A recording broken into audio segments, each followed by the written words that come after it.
Hello guys, so today we'll discuss about light as an important abiotic factors or ecologically relevant factor. Okay, in last classes we have discussed about temperature and water and how these abiotic factors influences various aspects of organisms. Alright, so now we'll move towards the next factor, which is light. So as a reminder, we are still continuing with our chapter, which is organisms and populations. This is our chapter, and we're discussing about abiotic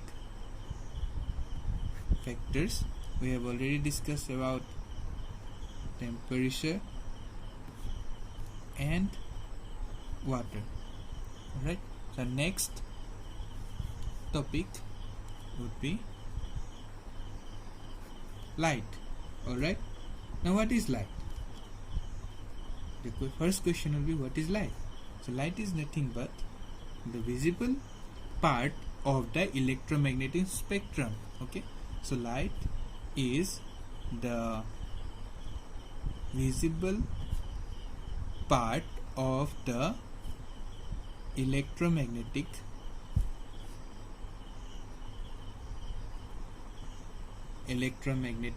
spectrum. All right, and of the electromagnetic spectrum, we know it's a broad spectrum, but only a fraction of that electromagnetic spectrum is visible, and this part is 390 to 740 nanometer. Simply in common English, this is this particular area of the electromagnetic spectrum is light. Now solar radiation, the radiation that we get from the sun, radiations have a wavelength of 300 to 2600 nanometer. Alright, but of this entire spectrum of wavelength, only small fraction is being utilized by the plants, or the plants can utilize only a small part of this spectrum, and this is called as a photosynthetically active radiation. Photosynthetically active radiation. Alright, simple PAR, and this constitutes the 400 to 700 nanometer. Alright, please remember these points, okay, especially this one, PAR. Alright, now next topic would be how light is abiotic factor influence the different life processes of organisms. Okay, how it is possible. And next, another question that can come into our mind is that is there any variation in the light, or does it depend upon place or season? Yes, the amount of light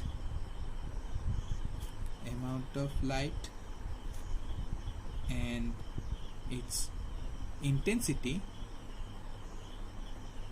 vary with latitude and season. So latitude and season, these to determine the amount of light as well as its intensity that organisms receive. Alright, now light intensity, its duration, and also the quality of light. And light quality, okay, influence a number of life processes in organisms. Right? You will observe that these factors influences various processes that are happening inside organisms, different organisms, all right. Quality influence a number of life processes of organisms. Now, what are these processes? One can talk about photosynthesis. Without light, photosynthesis is impossible. It is as simple as that. Okay. And what is photosynthesis? It is nothing but a simple biochemical reaction. Biochemical, basically oxidation reduction reaction, complex one, happening inside the mesophyll cells, the photosynthetic cells, whereby light energy is utilized by the plants to manufacture their own food. Okay, and along with your light, they also utilize carbon dioxide and water and chlorophyll molecules. Okay, now obviously light is essential for photosynthesis. Okay, and the amount of photosynthesis depend upon the quality, okay, the intensity and the duration of light. Okay, so the amount of photosynthesis depends upon the quality, okay, intensity and duration of light.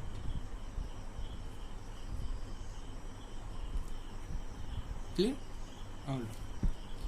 Now the photosynthetic yield, that means the the product of photosynthesis. Okay, this is called as a photosynthetic yield. Now this photosynthetic yield is maximum at equator and tropical areas. Okay, so the tropical areas, the tropical rainforest areas have the maximum photosynthetic yield. It is largely due to the availability of the proper sunlight. Okay, the proper availability of the photosynthetically active radiation. Okay, so I was saying photosynthetic yield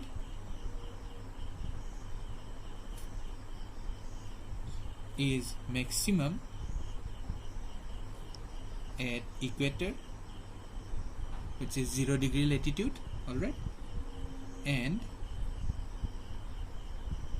tropical areas. Alright, now this yield is 50% at 50 degree latitude. See, you can see the difference. Alright, so at the 0 degree latitude you have the maximum yield, you can say 100%, the maximum possible yield. Okay, and as you move towards either towards the north, in the north direction or in the south direction, okay, towards the north pole or the south pole, this photosynthetic yield goes on decreasing.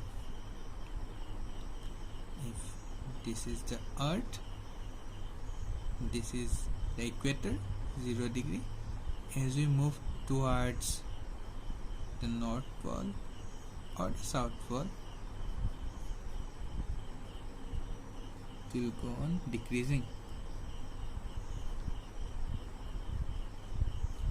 and 0 degree and then 50 degree it will become 50% yield. Alright, here it is maximum yield. Why? Because as you move towards the north pole or the south pole, okay, from the equator, the light intensity and the amount goes on decreasing. So this decrease in light intensity, light duration, okay, directly influences the photosynthetic yield, and since it decreases, and in turn photosynthetic yield also decreases. Alright, so after photosynthesis we can talk about growth. Okay, now growth is favored by increased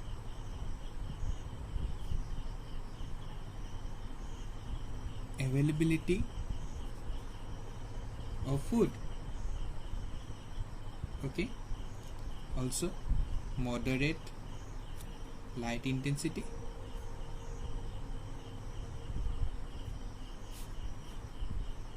and red light. Okay, in these three conditions, the maximum growth is favored. Obviously, you'll grow more if you get more food. Okay, more food in turn is generated if the proper light conditions are present. Alright, so in the presence of proper light conditions, more food will be produced, and in turn you'll see overall increase in growth. Okay, now there are some plants, okay, where the differences in different light intensities, okay, favor different plant growth. Okay, so if a particular wavelength of light favor species A different wavelength will favor species B. Alright, so you'll see the variations whereby light, quality, intensity influences the growth of plants. Alright,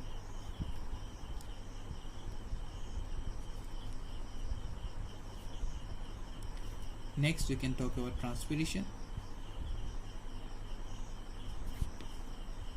Okay, opening and closing of stomata is influenced by light. Right, it is generally seen that stomata generally open in light and close in darkness. Right, so opening and closing of stomata is influenced by light. During daytime, stomata opens, and during night time, stomata closes. Okay, so during daytime you will observe maximum transpiration, and during the night time you will observe minimum or no transpiration. Okay,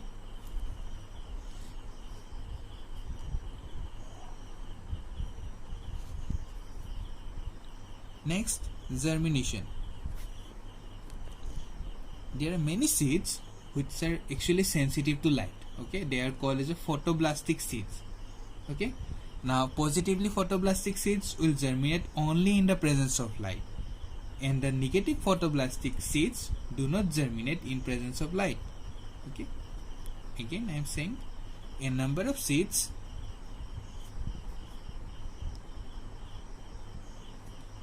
are sensitive to light. Okay,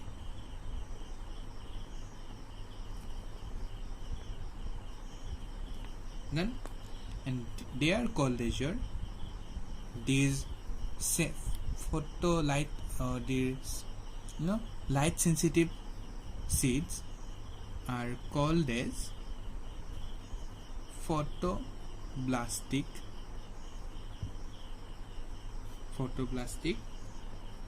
seeds.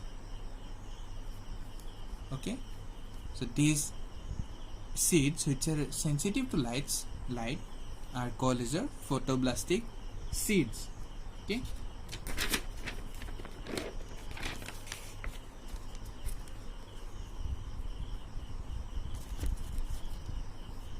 now the photoblastic seeds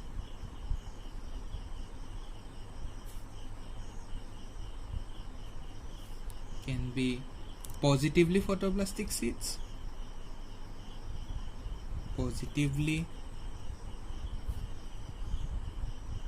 photoblastic seeds, or they can be negatively photoblastic seeds. Alright, positively photoplastic seeds will germinate only in the presence of light. Seeds germinate only in the presence of light. Alright, now the negatively photoplastic seeds, the negatively photoplastic seeds will not germinate in the presence of light. Of light. Okay, now examples of photoplastic seeds will include viscum, viscum. Okay, and for negatively photoplastic seed, you can take the example of onion, tomato, etc. Okay, so this is about germination.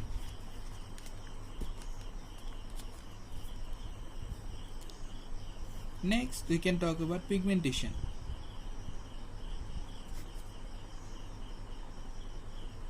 Okay, light actually influences the pigmentation, means the coloration of the skin. Okay, the amount of pigments present on the skin. Alright, now in general, what happens? Animals develop dark color in dim light condition and light color in bright light condition. Okay, animals develop dark color in dim light and light color in bright light. Okay, and in case of humans,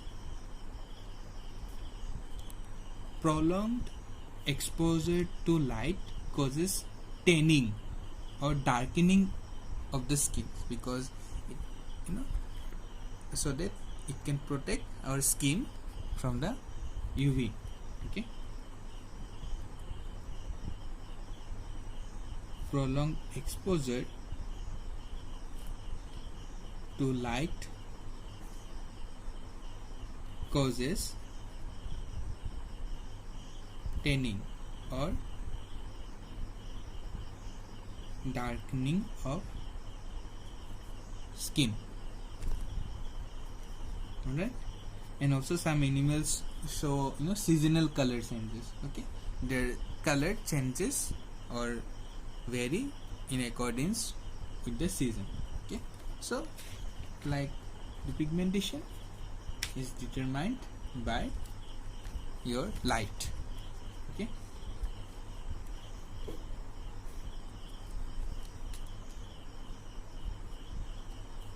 and next being movements. Okay, in accordance with light, you'll observe different movements. Okay, first let's talk about your photosynthetic organisms. Alright, now the small photosynthetic organisms will show positive phototaxis. Okay, in moderate light. Positive phototaxis means they will move in the direction of light.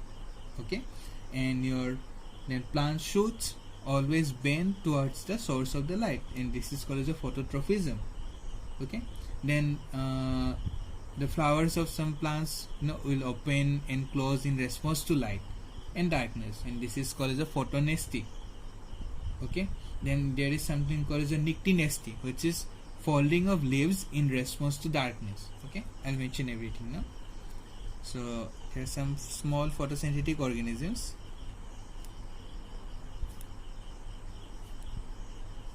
Small photosynthetic organisms show positive phototaxis.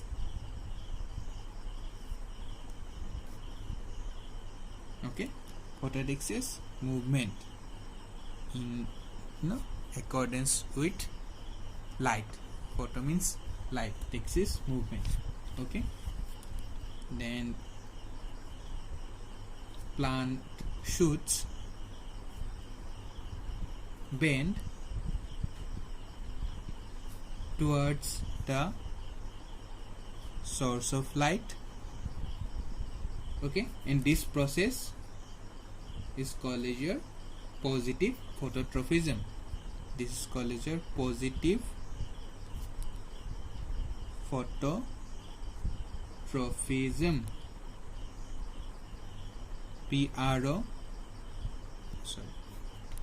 phototrophism. Okay, positive phototrophism. Again, phototrophism, movement in accordance with your light. Okay, positive means in the direction.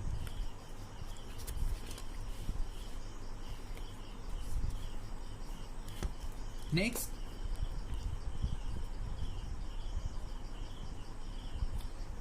flowers of some plants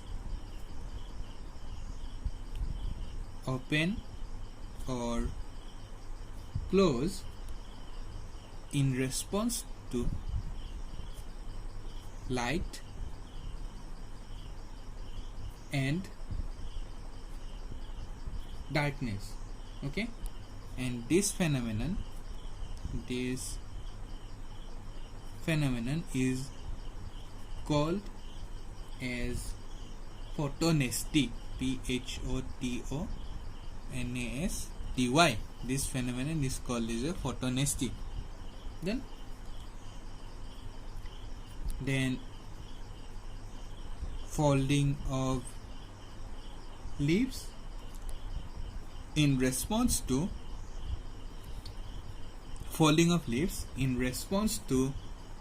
darkness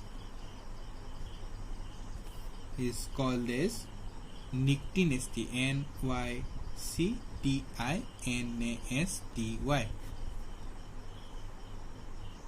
Okay, and there are some organisms which will show negative photodexis. We have discussed about positive photoaxis. Okay, whereby organism will move, okay, in the direction of light. Okay, the whole organism will move. Difference between this phototrophism and photoaxis. Okay, phototrophism, only part will move, like the part of that particular plant, phototrophism. Okay, here the whole organism will move in that direction. Okay, and opposite to positive photodexis is your negative photodexis, whereby an organism will move away from light. Okay, examples being your planaria, planaria, and also our earthworm. Okay, these are examples of negative photoaxis. Okay, then we can also talk about the daily rhythms observed in animals.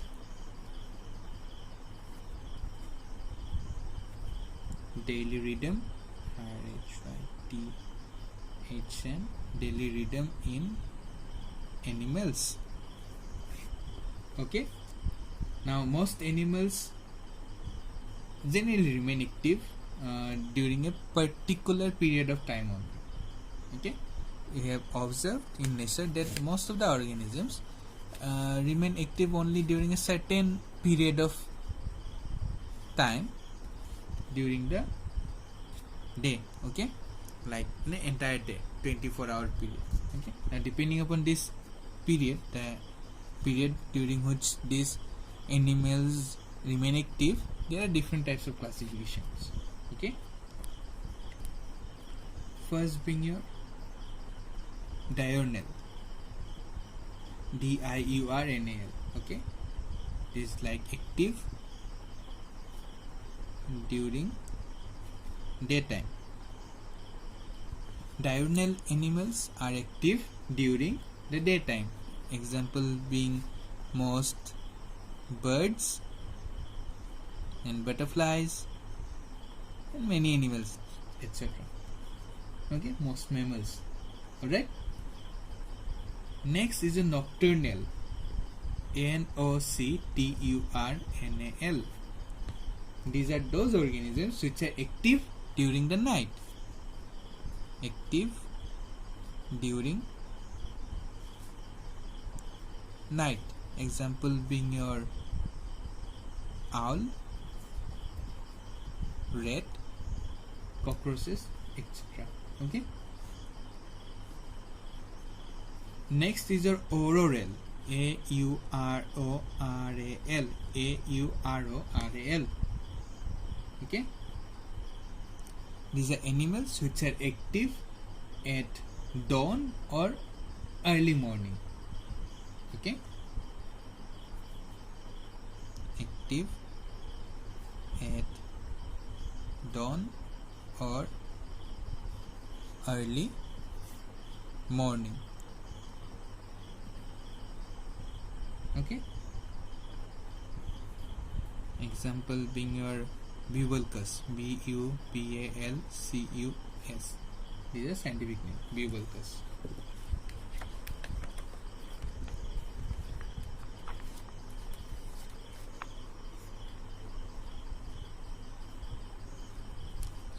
Next category is your vesperal.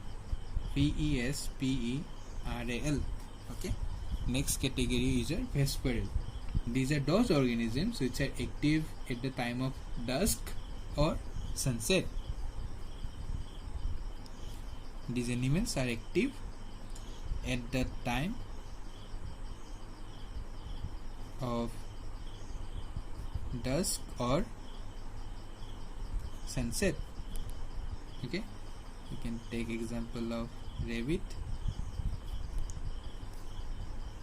Next category is your crepuscular.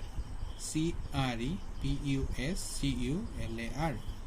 These are those organisms which are active during dawn and dusk. These are active during dawn and dusk. Alright, these animals or these organisms are called as crepuscular. Okay. Alright, next influence or next light process which is influenced by light is your photoperiodism. Photoperiodism. Now what is photoperiodism? It is nothing but the response of organisms to number and duration of day lengths. Okay, it is a response of organisms, okay, to number and duration of day length.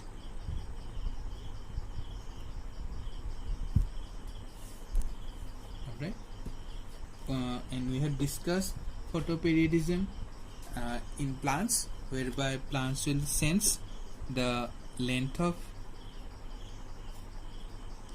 daylight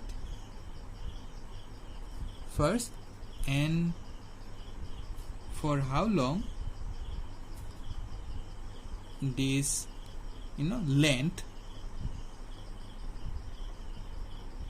is sustained. Okay, and we have also discussed about different categories of plants in response to photoperiodism, such as short day plant, long day plant,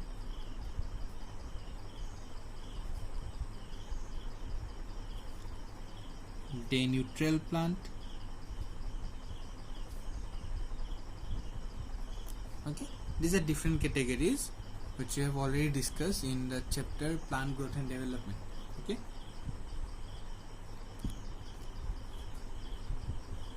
Now this is about photoperiodism, about plants. Okay.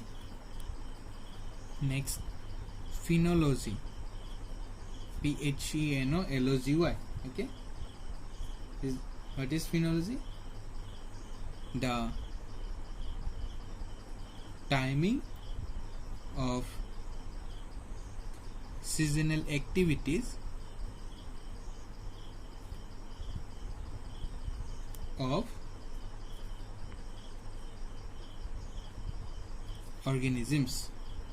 Okay, that is phenology.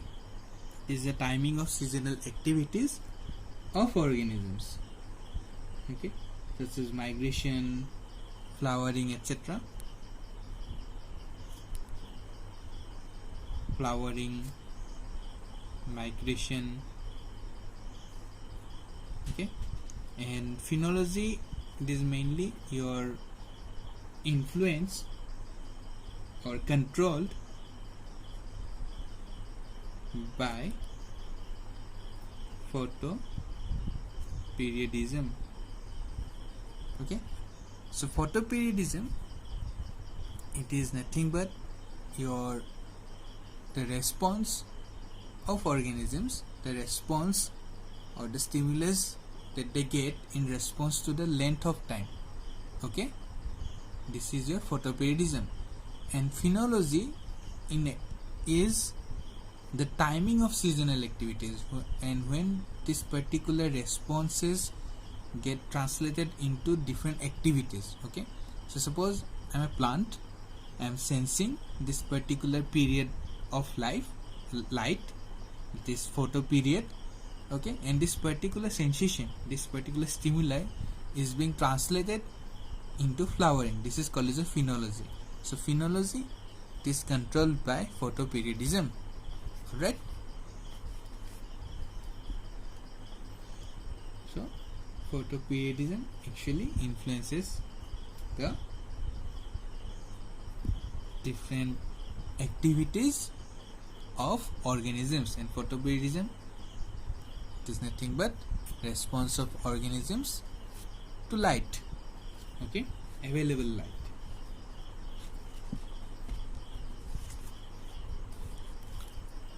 Next topic, we'll discuss about light zones in aquatic habitats.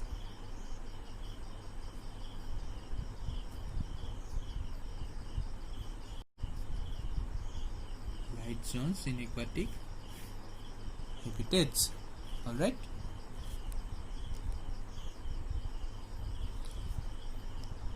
There is a light zonation in deep lakes, okay, and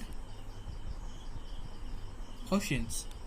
Light zonation means different zones of light, means different zones in deep lake or oceans where light intensity varies.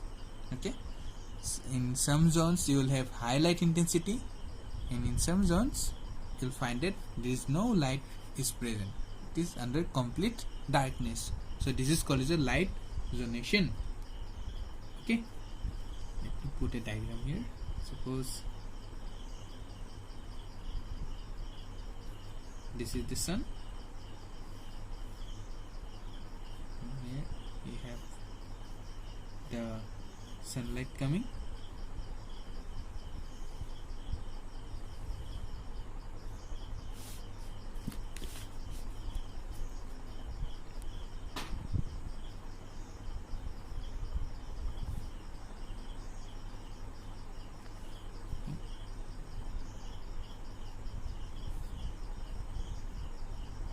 this is the bottom, this is the surface,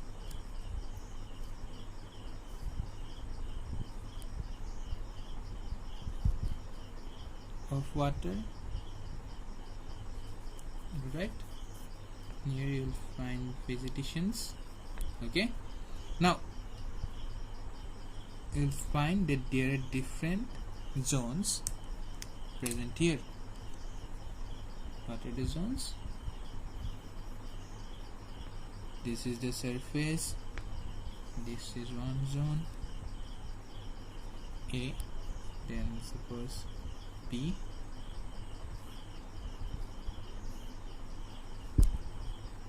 right here, okay, and here also you'll find different zones.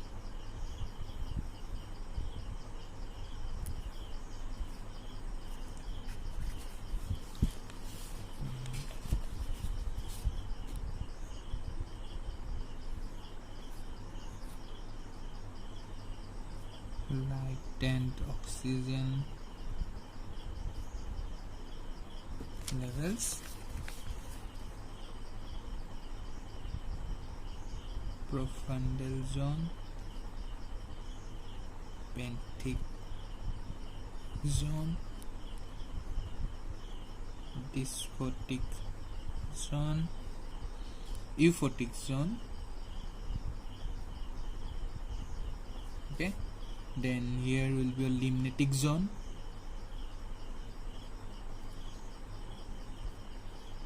and A is your littoral zone. Okay, now see the diagram. Here soil, okay.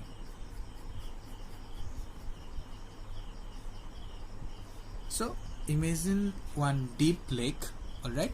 So this is the shallow area. Here the sun, from the sunlight getting the light, okay, and as you go towards the center of the lake, the depth will go on increasing, alright. Now this shallow area, okay, just near to the surface, or basically the coastal region, this coastal region is called as a littoral zone, alright. This coastal region,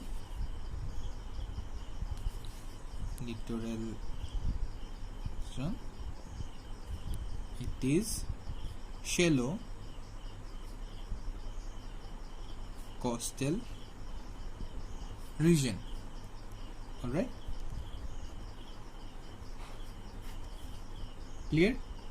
And here light is able to pass through the shallow water, and light is totally available, alright, in the littoral zone. Then, so since the light is available on the surface and as well as at the bottom, so the photosynthetic organisms will grow throughout this particular area, throughout the littoral zone, okay. Next comes your limnatic zone. Next is your limnatic zone, okay. It is open water, okay, zone where water is very deep. This is limnatic zone. This entire area, okay, this entire area, it is limnatic zone. This area, it is your littoral zone, and this area is your limnatic zone. Now this limnatic zone is further divided into different zones, okay. This limnatic zone is further differentiated into subzones, okay.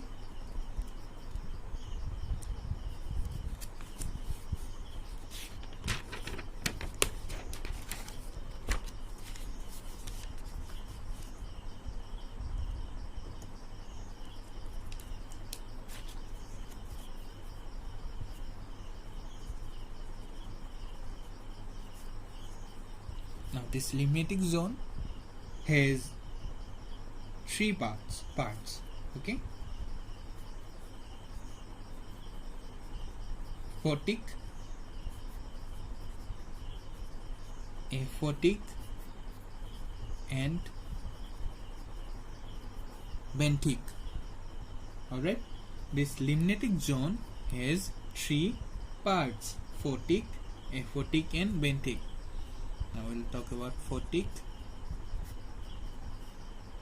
okay. It is the upper part of limnatic zone in which light can penetrate.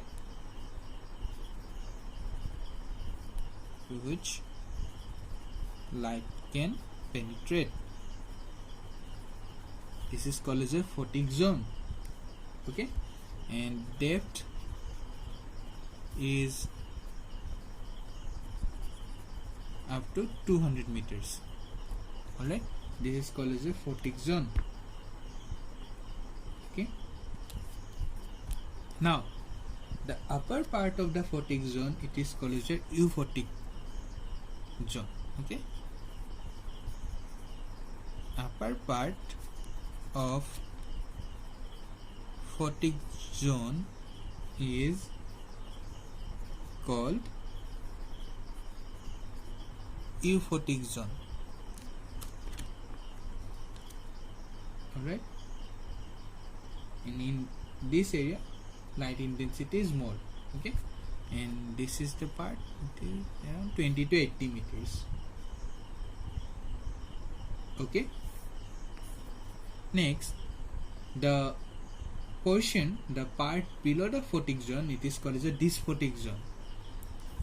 The lower part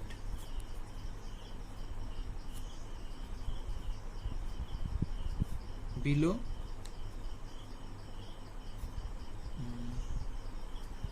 the euphotic zone, or the lower part of photic zone, is called as dysphotic zone or twilight zone.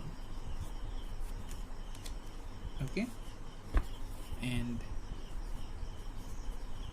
this part receives light at or below the compensation point, at or below the compensation point. Alright, this is called as your dysphotic zone, and above the dysphotic zone it is your photic zone. Now coming back to the diagram again. So we have the littoral zone, which is the shallow water region, okay, where light can penetrate easily and towards the bottom. So photosynthetic organisms are found throughout this entire zone. Okay, and this is called as a littoral zone. Now the open part, the open water part, or the open sea part, it is called as a limnatic zone. Alright, and in the limnatic zone we have three parts. Okay, photic, aphotic and benthic. Now the uppermost part of the limnatic zone, it is called as your photic zone. Okay, and this part has again two zones, euphotic and dysphotic zone. Alright, euphotic, where the received light is more than the compensation point, and the dysphotic zone or the twilight zone, where the light received is at or below your compensation point. Clear? Alright.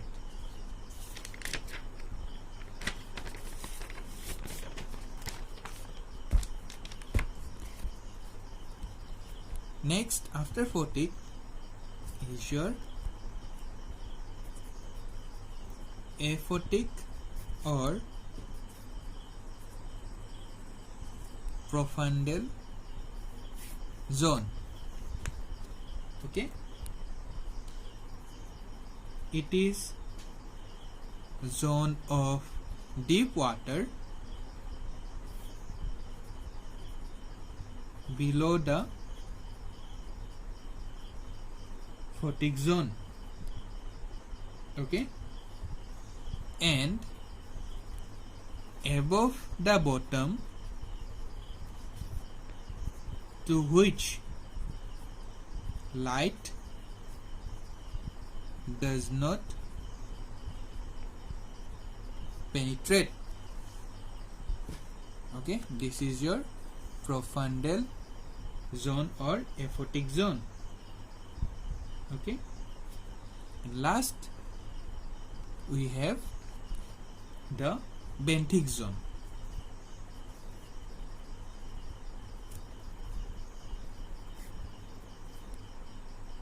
Okay, it is the bottom zone. Okay, the bottom part is called as your benthic zone, and in aphotic or profundal zone we can only have consumers. Okay, only consumers are present. Only consumers are present because in this region, in this profundal zone, light is absent, so photosynthetic organisms are not found. Alright. Okay, now let us again quickly recap the light as abiotic factors. So we started with light. What is light? The different wavelengths. Okay, light is nothing but the visible part of the electromagnetic spectrum, which is 390 to 740 nanometer. Alright. Now solar radiations have a wavelength of 300 to 2600 nanometers. Okay. Now within this radiation, within this solar radiation, photosynthetically active radiation, it is 400 to 700 nanometers. Okay. Now the amount of light and its intensity vary with latitude and season. When we go from the equator towards the poles, the light intensity and the amount goes on decreasing. Okay, the maximum is found at the equator, and during the summer season will have more intensity and more amount of light, and in the winter season we'll have less intense and less amount of light available for the organisms. Light intensity, light duration, light quality influence a number of life processes in organisms like photosynthesis, growth. We have discussed about photosynthesis, that light is essential for photosynthesis, and the amount of photosynthesis depend upon the quality and intensity and duration of light. Okay, and photosynthetic yield, that is the product of photosynthesis, is maximum at equator, and as you move towards the poles, the photosynthetic yield goes on decreasing. We have one example, like yield is 50% at 50 degree latitude.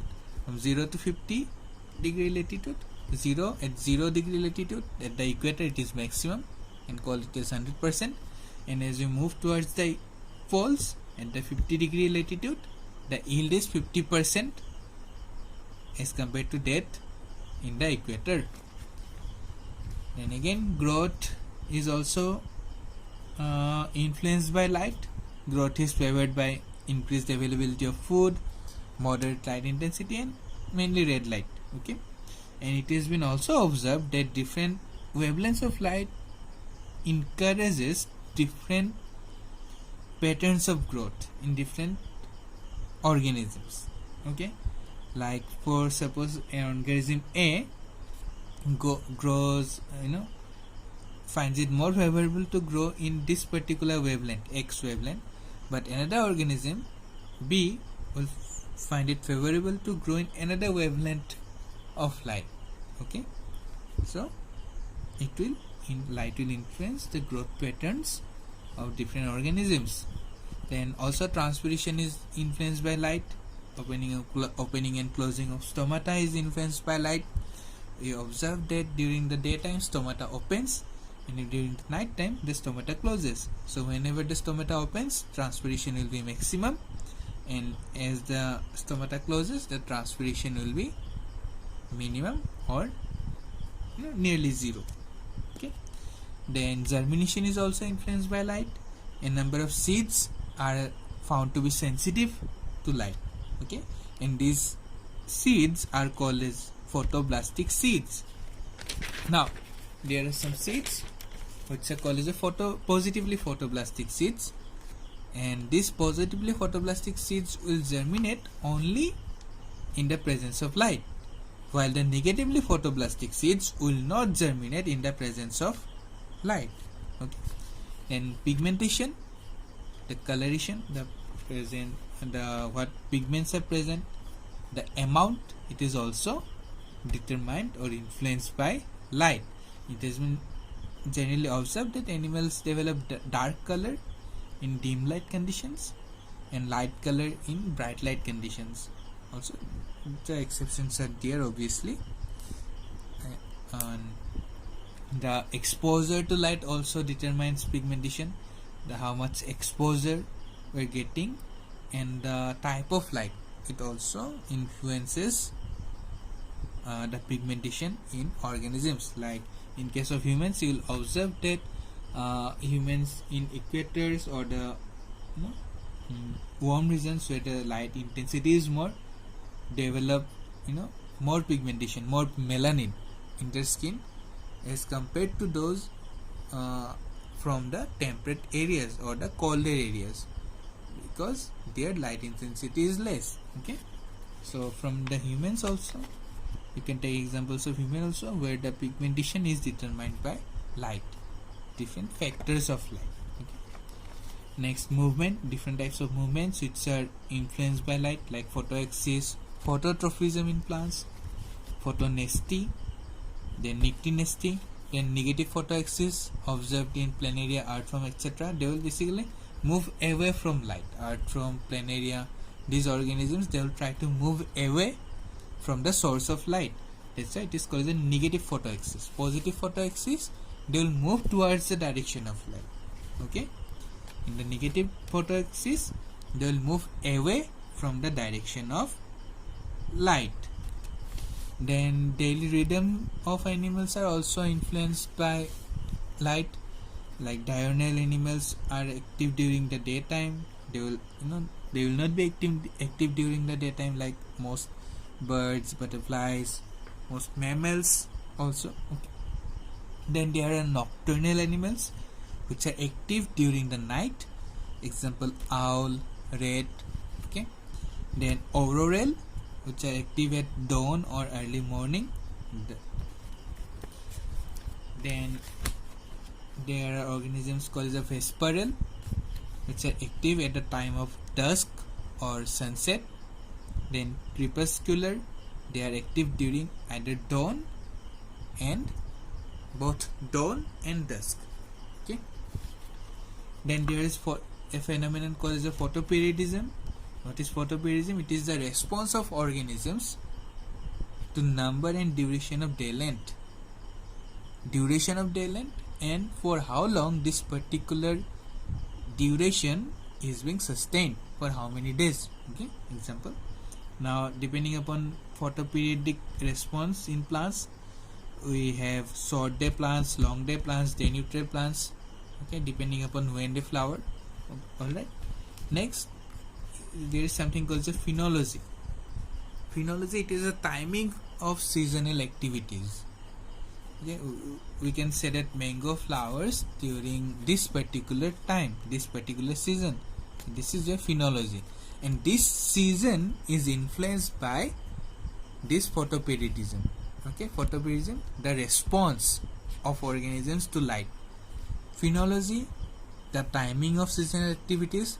This timing or the season is influenced by the response of organisms to that particular photo period, the amount, the duration, and the number of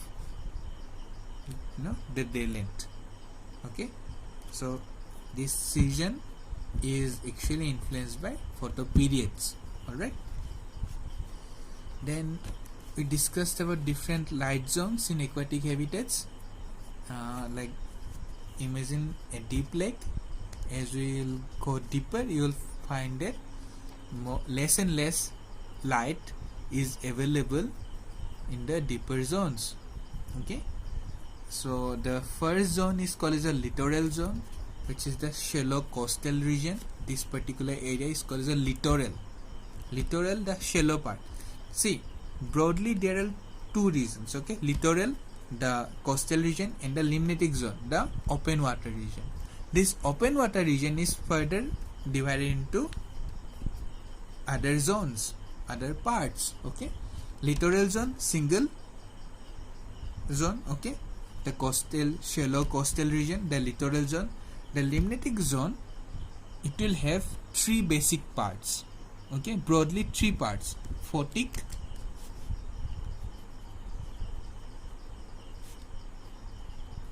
aphotic, okay, and benthic. This photic region has light, that's why it is called as a photic, presence of light, okay? And photic zone has two parts: euphotic zone, upper euphotic zone, and lower dysphotic zone, or the twilight zone. In the euphotic zone, you will find that light is present above the compensation point, alright, and in this region photosynthetic organisms are present. Then below the photic zone you will have the dysphotic zone. Here also photosynthetic organisms are present, but light is available at or below the compensation point, alright. So euphotic zone and dysphotic zone together constitute the photic zone, alright, and photic zone is up to 200 meters. Below photic zone you will have the aphotic zone or the profundal zone, okay. In this region light is absent, so no photosynthetic organisms are present in profundal zone, and you will find only consumers in this particular part. And the bottom you will have the benthic zone, which is the bottom of the deep lake, alright. So this is about light as abiotic factors. Thank you.